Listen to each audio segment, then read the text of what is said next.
Okay, y'all, I don't know if Mercury is retrograding early or something, but this is the second time I'm here recording this little episode, this little very special episode. And it was very special because this is going to be the premiere on my YouTube channel, the Dreamy Piscean, right? And as I go to save, the audio on the first record saves just fine. Fine. And then I go, I'm uploading the video, and the video stops uploading in the middle. And it has that little red triangle with the exclamation point. I'm like, oh hell no, not that little symbol. I'm like, I click on it, I'm like, okay, it lets me retry. I'm like, okay, let's retry. Anyways, the video is gone. So here we are, round two. It's like, can we make greatness happen twice? Yes, we can. Si se puede. Shelby's not here to my Spanglish. So this is a very special episode because I am doing a little bonus to talk about a little Pisces facts and fiction. And as far as facts, we were talking frequently asked questions about our Piscean friends.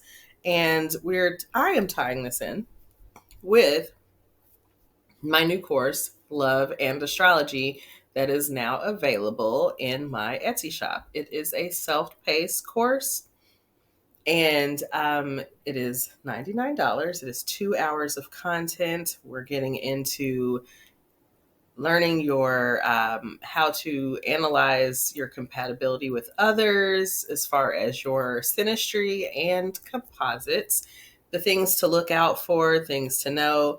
And of course, on this podcast, we talk. I don't know why I'm doing D's for T's today. Anyways, on this podcast, we talk about red flags. And so things to look out for in relationships. So in the Love and Astrology course, I get into all those things. Again, it's about 2 hours of content, just a little bit over.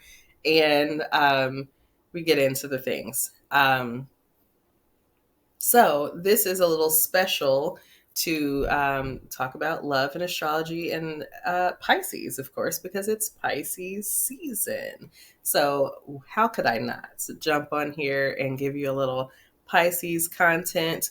Next week, we will be back with a full episode, and we are getting into some very Piscean topics. We are getting into an astrology adjacent episode, and we're talking about the Akashic records, talking about all the lives that we have ever lived, all the things that ever were, right? um it's going to be very good, very interesting, so tune in for that. Shelby will be back, and we'll be getting into the very woo things. So until then, we'll get a little into some Pisces facts and fiction. And hopefully this time everything works out for the video. So, I'm telling you, this will premiere on the website, on the YouTube, but I hope it does. But if it doesn't, the show must go on, and we will have audio. And we'll figure it out the next time. But, I'm not gonna record it a third time.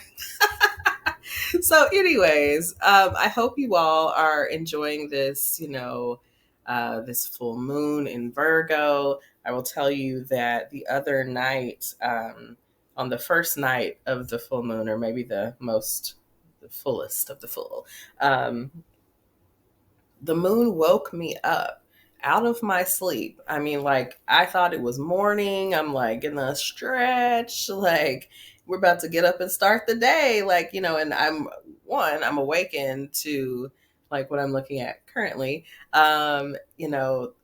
These sparkles all over my ceiling, and I'm like, oh, and I realize that the moon is so bright and it's shining into my window, and I have this little disco mushroom that sits on one of my plant stands, and so it's, of course, creating a little disco in the room at night. And I was like, oh, it's really cute. But also, what time is it? Because I mean, again, it could be like 5. I look at my phone, and it is all of 2:30 in the morning. And I mean, I'm wide awake, like ready for the day. And I'm like, I mean, it's not, I mean, I think maybe it was Saturday. Um, and, I didn't have anywhere to be, but I'm just like, I'm up at 2:30 in the morning.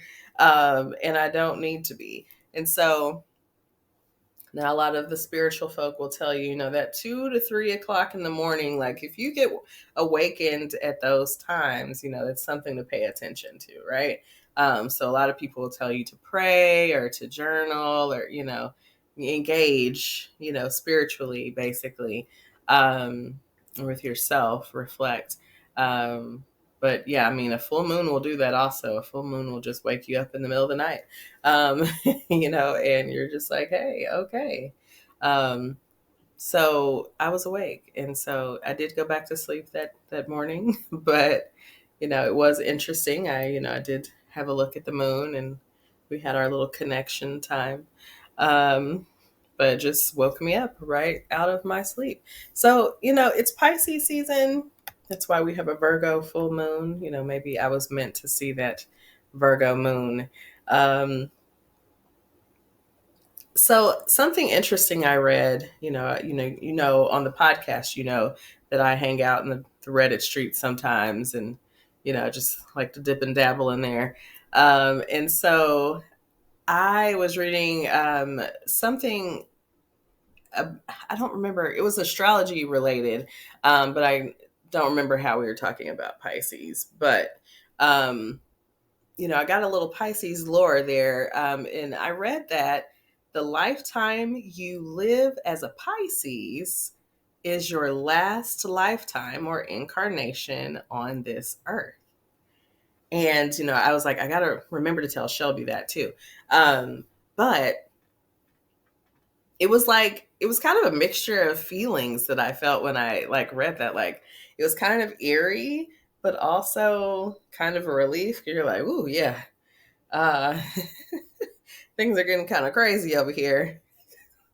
I'm looking forward to not having to come back, because who knows what things will be looking like on the reincarnation.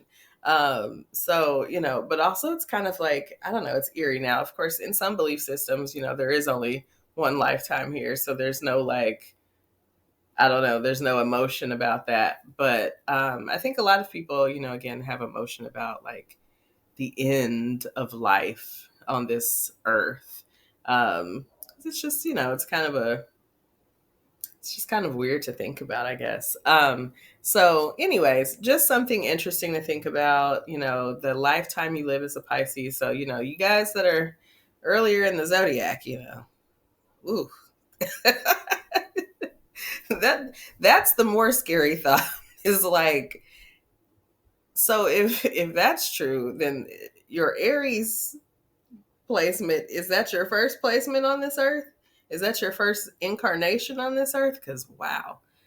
Oh man. I mean, on one hand, I mean, I would like to see what goes, what happens, but yeah, I could be an ancestor up here. I could be somebody's spirit guide out here, guiding them through it. But I don't know that I want to live, some of these future iterations. I don't know. Things are kind of wild, but also things are going to progress in a very futuristic way. So, I'm interested to see how it all plays out. But anyways, interesting information, interesting little lore there. So we are going to get into some frequently asked questions about our Pisces friends in the world of dating and love. So I'm just going to jump right in. I've got some questions that I pulled from the internet, things that people want to know, the QT and A's. So let's jump into it. The first question is, what is the ideal match for a Pisces in a romantic relationship? Now, probably every Pisces will tell you something different, honestly, because we are kind of like that too. But just on astrology, right? So we learn in astrology that earth signs and water signs are very compatible, right? And that's because, you think of water energy as very expansive and very boundaryless, right? Like water doesn't have any bounds, it just flows everywhere. Um, oh, sorry. Okay. Anyways, so Earth gives us boundary, right? Like Earth is the only thing, look at our planet, right? Water is given shape by land. And so Earth is what really can hold us and contain us. And so Earth signs are really great for us. Now, particularly for a Pisces, a Taurus, or a Capricorn are going to be very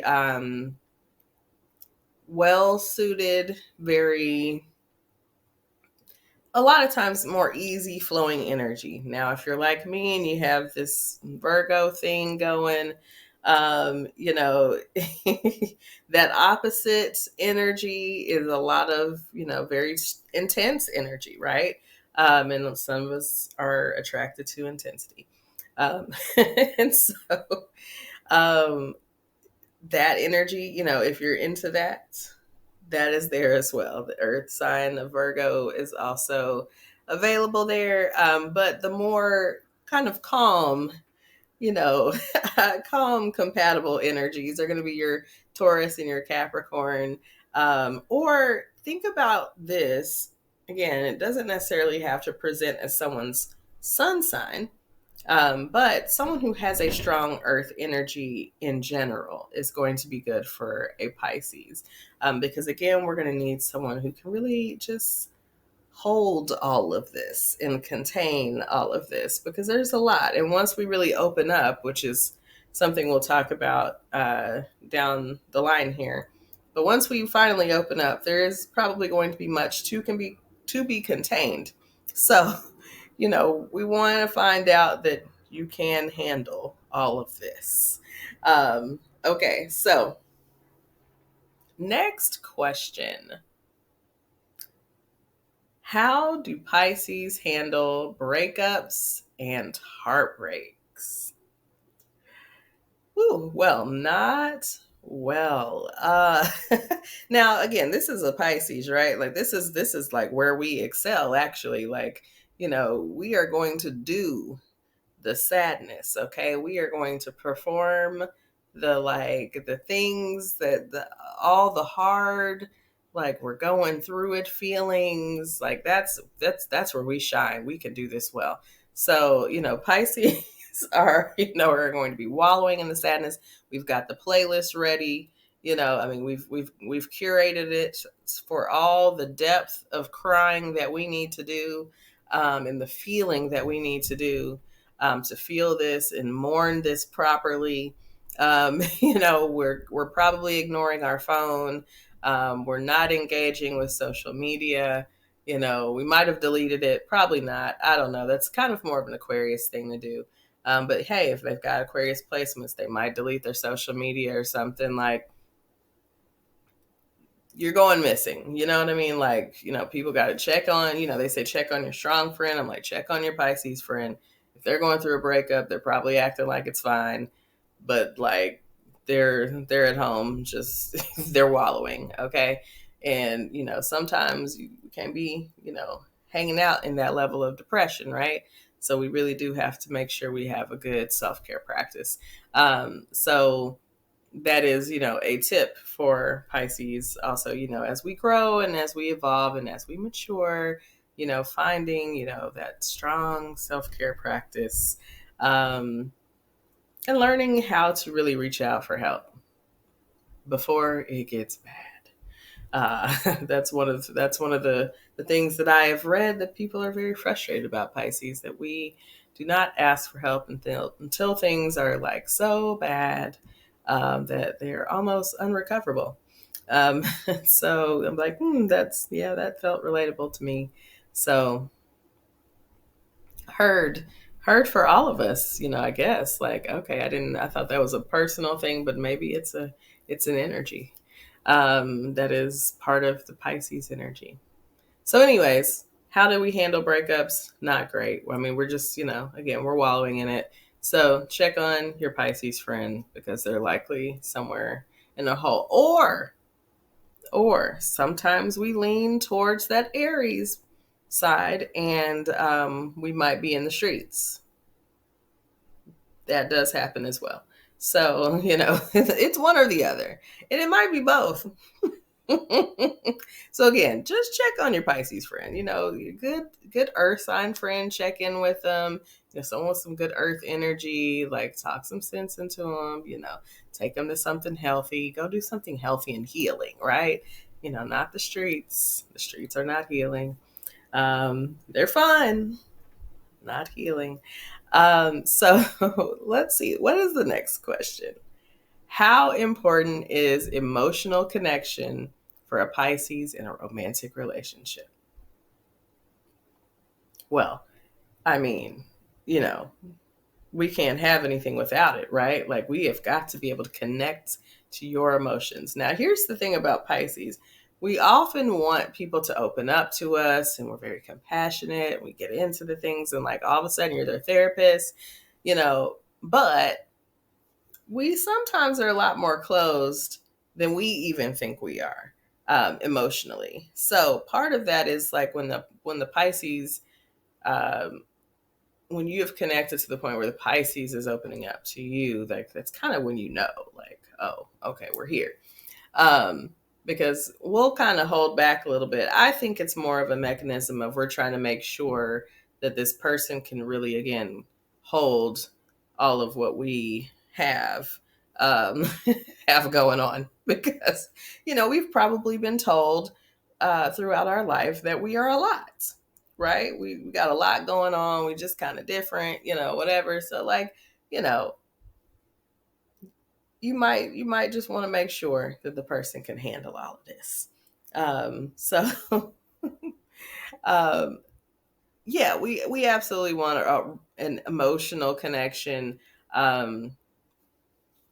That's very key, right? Pisces is a very emotional sign. We're very connected emotionally, and so if we can't have an emotional connection, then you know well, we might entertain something strictly physical, but we prefer, again, in a romantic relationship, yes. Like now, if we're parsing between, just a casual situation, you know, we may not require emotional connection, but we'll probably still want it subconsciously. Um, Next question. Do Pisces believe in soulmates and true love? So Pisces, again, is a very idealistic sign. And so, yeah, Pisces definitely believe in soulmates and true love. Like, again, now, not just Pisces sun. This is very much like you could have a person who is not a Pisces sun, but who might have some other Pisces placements, especially personal placements that may make them seem more Piscean, right? So these people, again, Pisces is very idealistic.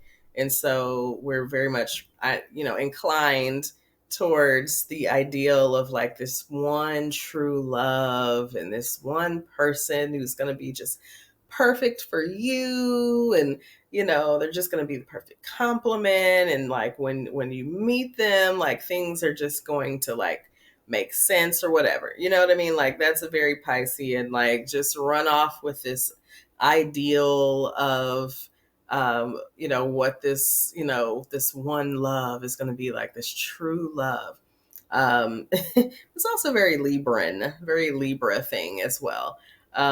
So yes to that. And soulmates is slightly different, but also Pisces is very, inclined spiritually. And so like that soulmate, that again, that soul connection that you're meant to have will also be something that Pisces is going to be very attracted to, that idea of. Now, going about that, we'll get into it, right? Pisces, we've got some things to grow from, definitely, as far as relationships. So the next question is, do Pisces prefer long-term committed relationships or casual dating? So again, idealistically, Pisces would love a long-term committed relationship. We, think about, that this is an energy that likes to merge, it likes to be connected, it likes to be with you. Some people call it clingy, right? Like, some Pisces probably struggle with codependency. It's not as much a thing for me personally because I got some Aries placements. Aries energy is very independent. It wants to go out on its own and do its thing. But I feel those things sometimes, and it's like, it's a kind of a back and forth. You want to be with them, but you also like, but I need some time to go do me. Just need my me time. So that allows for a balance for me. But again, Pisces energy very much wants to be with, right? And so commitment, long-term commitment is like, yeah, that's a great way to like have someone to be with all the time, right? And so that's very ideal. But then you have this thing about Pisces, right? That sometimes they have an issue with cheating. So then it's like, well, why don't they just go for casual dating, right? Like if you just want to kind of date around, you want to talk to different people, whatever, why don't you just do that? Because again, Pisces likes the comfort and like the stabilization that they get from one relationship. Like I have a home to go to, like there's my person is there, blah, blah. But they're, sometimes, can be lured away. They can go astray. They can, Pisces men, we're looking at you because, there we had a whole episode. If you haven't listened to the episode on the I'm Such a Pisces podcast of, Dear Pisces Men, it is literally our most popular episode of all time. And, from all the streets that I've been in to astrology streets, like people have a lot to say about Pisces men. And so I'm sure us Pisces women aren't, too far behind in the critique, but Pisces men are not having a good time. Like they've been catching it for like the last few years, really. So I've read some things. I have read some things. So, again, Pisces, our Pisces brothers, like, can get it together. I don't know. Pull it together, y'all. Anyways, let's move on. I say, they do prefer long-term relationships, though they probably should spend more time in casual dating until they really find a partner that they really want to be fully committed to. So, next question. What role does intuition play in Pisces decision making in relationships? So, when I talked about this earlier, I said, I think this comes down to where a Pisces is in their journey. The lessons that they have learned, like where have you learned the lessons yet, right? Because yes, Pisces is a sign that is known for their intuition, but Pisces, I believe, is a sign that has to learn to connect to their intuition. Like personally, I have in my lifetime had to learn to really connect to and listen and trust my intuition. And I've done a lot of training with it. And I'm better now, but there are moments and it's like, oh nope, you didn't trust it. It always immediately shows you that you should have trusted it. So I would say a Pisces that has done some growing and evolution in their journey in life probably does use a little more intuition in their decision making in relationships. Now, age does not necessarily necessitate that they have done this growth. So don't be confused that you might know a Pisces friend that's, somewhere a little more upper in their age that are still making some pretty poor choices in relationships. Because one, we are known to do that, right? Where we got a little, I don't know if it's a savior complex, because I'm like, oh, is that what it is? But it's some kind of, something that makes us want to save people or makes us want to help people. Or, we could just, they're just almost there, and we want to fix. I don't know what it is. We love a project, but it's time to let it go. Let's go to something that, just something that's already intact, like let's try that out, Pisces. So I think as Pisces mature,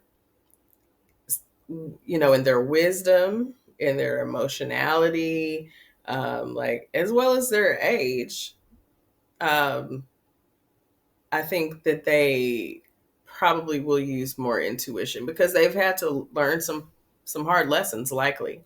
Um, so that intuition, that wisdom does kick in. Now, intuition and wisdom different, but learning to listen to both, learning to listen to both, and making those decisions. So yeah, I think over time in maturity, absolutely. How do Pisces deal with jealousy and possessiveness in a relationship? So I think again, a younger Pisces or Pisces earlier along in their journey in life, um, I think sometimes can be a little more entertained by this, and kind of feel like, oh, that's love, right? Like this person like wants me all to themselves, and like they get jealous when I talk to other people. But really, we know as we grow and mature that those traits are really insecurities that people have to deal with on a personal level, whether it's with their shadow work, whether it's visit to a therapist, and not just one visit. But those are things that you want to work on, right? We all have shadow. We all have things that we have to work on. So I think as a Pisces grows again and matures in their life journey, that they learn that those traits are not fun, or entertaining, that they're like, oh, these are kind of red flags, right? We talk about red flags on this show. If you haven't heard that episode, that's from this season, you should check that out. But yeah, like we learn to start listening to it eventually. Well, sometimes we just fly against the wind, we go against the wind. Like, yeah, I know this looks bad, but I'm in it and I'm gonna go for it. So we're familiar with both. Um, okay, do Pisces value physical intimacy as much as emotional connection in a relationship? Now, this one's interesting because Pisces, I'm not sure how commonly known it is, but Pisces is, a fairly sexual sign, sensual, sexual. I think we talked about on our podcast, um, in the first season, we talked about like sex drives of all the signs, and Pisces was pretty high up there. Of course, we have, Aries and Scorpio being at the top, but Pisces was quite high up there on the list. And so I don't know if that's always a known thing. But of course, we're sitting right next to Aries. And so that physical intimacy is going to be quite important for Pisces as well. It's probably also connected to that whole cheating thing, but that's not an excuse. It's not an excuse. But we also know that emotional connection obviously is paramount, right? And so I think for many Pisces, it could look a little more like equal. I mean, again, individually that can vary wildly, right? But just like on Pisces energy alone, I think those levels could be more along the lines of equal, because both of those are going to be very important to a Pisces. Um, are there common challenges that Pisces face in relationships, and how do they overcome them? So I talked about two things. So I talked about communication issues. Pisces, have been criticized for not being the best at communicating their issues. Again, especially when there are things that they need help with, if there are things that are problems, we tend to avoid them. We tend to try to escape problems. Those things feel too hard, right? We don't want to deal with those things. So, we don't communicate through issues all the time. And the other thing is boundaries. And boundaries show up in several ways, in many, many ways, honestly, when you don't have them or you don't have strong boundaries.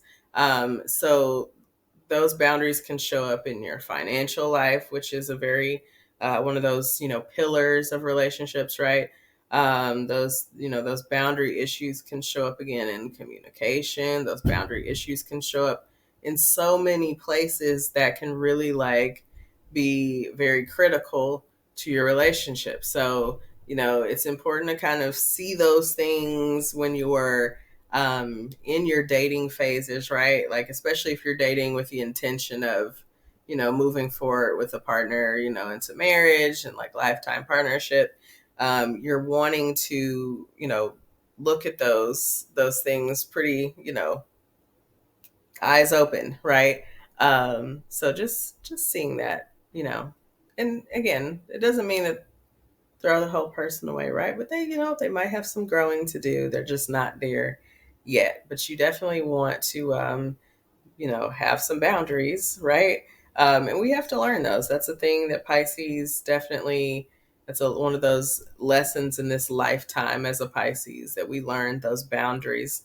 And we have experiences and people that come into our lives to teach us that, right? Like, we can probably all recall a story right now. So, next question. Do Pisces individuals believe in love at first sight? Oh, wait. Okay. Hold on. Did I say how to overcome them? I didn't say how to overcome the problems before. Okay. Hold on. Rewind. Let's go back. Okay. So, we talked about boundaries and communication as the issues, right? But how do we overcome them? So, I think of this a little bit like, we talk about, in a recovery setting or whatnot, which is very appropriate when we talk about Pisces, but we talk about admitting that you have a problem, right? And so, now I should clarify that I have worked in the recovery space as a therapist. I'm not in recovery myself, given that you've heard me on this podcast. So I don't want there to be any confusion there. But in that space, there's conversation about, that first step, right? Being admitting that there's an issue, right? So you have to be able to have self-awareness to see that, okay, there's a problem. There's an issue here. There's a barrier here. There's something that's keeping us from going forward. There's something that's creating a tension, whatever it is, you have to be able to see that, right? We can talk about doing shadow work. We can talk about doing, journaling. We can talk about going to see a therapist. There's lots of ways that you can do this work, but honestly, it just comes down to doing that self work, and, finding out those places that you're challenged. And, once you find that out, once you actually identify it, doing the work to, make changes, I feel like is easier than actually seeing like, oh, this is, something that I do. And, I think that, you get into, because again, it's like Pisces, we get into that like, self-pity about the problem instead of just, acknowledging it, like, okay, that is something that I do. All right. Yeah, okay, I need to do A, B, and C to fix it. Okay. But yeah, then we're gonna go into like, oh, I'm so terrible, woe is me. Woe is me. That is our Pisces. So anyways, just acknowledging that the issues exist is probably the first step for Pisces. Like, just acknowledge that this is an issue. Okay, now, do Pisces individuals believe in love at first sight? Oh, yes, we do. Okay. Again, these are our idealistic people. Like, we fantasize and we dream. And so love at first sight is, again, another concept that we fall in love with, right? Now, I don't know how many of us have experienced that. I don't know that I've ever experienced love at first sight. Um, I don't know, maybe in like middle school, like when you're just very like, the hormones are going and that was like prime Pisces, like peak Pisces behavior, like having these crushes. I had crushes that just went on forever and I was just pining away like that. That kind of love at first sight kind of existed then. I don't think in my adult life that I don't even know that that's something I'm looking for, like to look upon someone and fall in love. I'm like, that sounds scary to me at this point. To fall in love with someone at the sight of seeing, like at first sight, like that's a lot.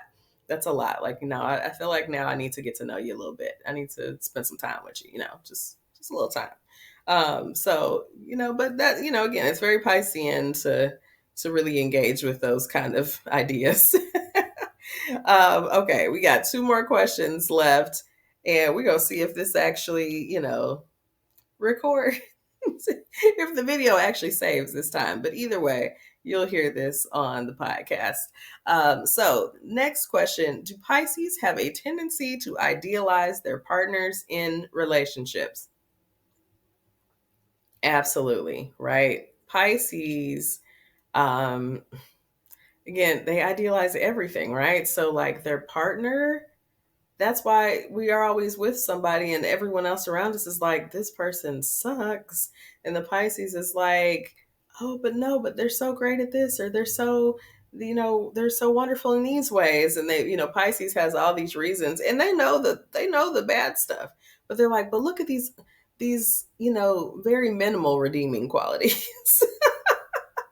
So do they idealize their partners? Absolutely. Like, and sometimes the person is great, but sometimes Pisces are just, I don't know, just giving some people a pass. I don't know. Like, it's just, things we have to grow from. Again, those are lessons to be learned in this Piscean lifetime. How to stay away from getting emotionally entangled with toxic people. Okay, so last question for the Pisces facts and fiction.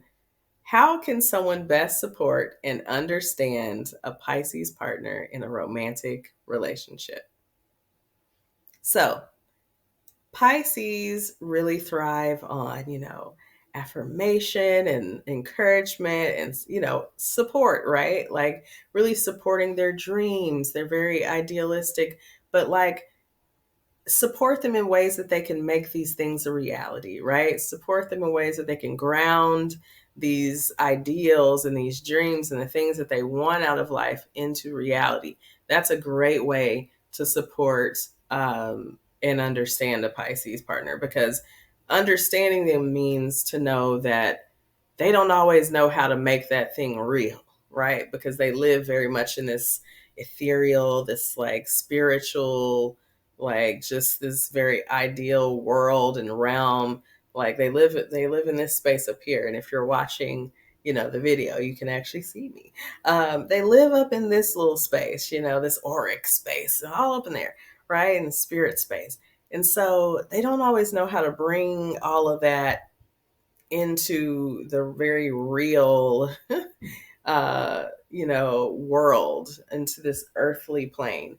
And so really being someone who can like do that for them, who can guide them in those ways, not necessarily do it for them, but guide them, be supportive in those ways, that's going to go a long way, right? In any kind of relationship with a Pisces. But in a romantic relationship, someone who is going to be, firm but loving, right? Like again, we need a little bit more of that firmness, that that earth energy. But also, we want somebody who's compassionate, who's going to care for us, and who's going to be loving towards us. We need someone who's going to actually, be how we are to other people. And understanding that Pisces, again, we walk into a lot of situations, but we do endure and encounter some, manipulation and abuse along the way, probably on the journey, right? And so just someone who is loving with us and kind and gentle, but also, has some firmness for, those spaces we need some boundaries, right? So that's how you can best support and understand your Pisces partner. So y'all, that's all for these Pisces facts and fiction.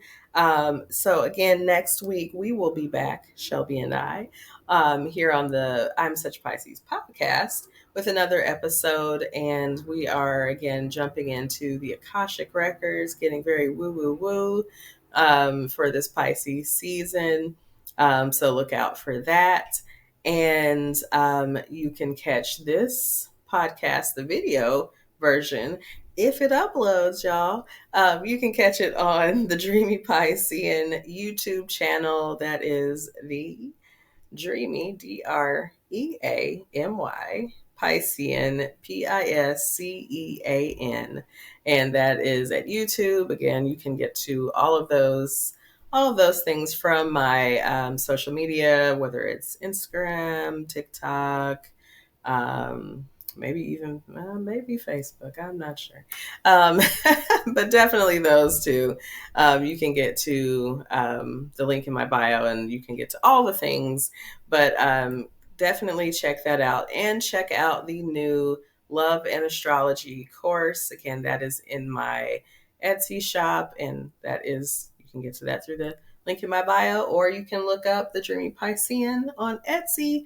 And that is a self-paced course. Come and join me, have a good time in there, and check that out. So we'll see you again soon. Stay safe in these streets. Protect your energy. Bye.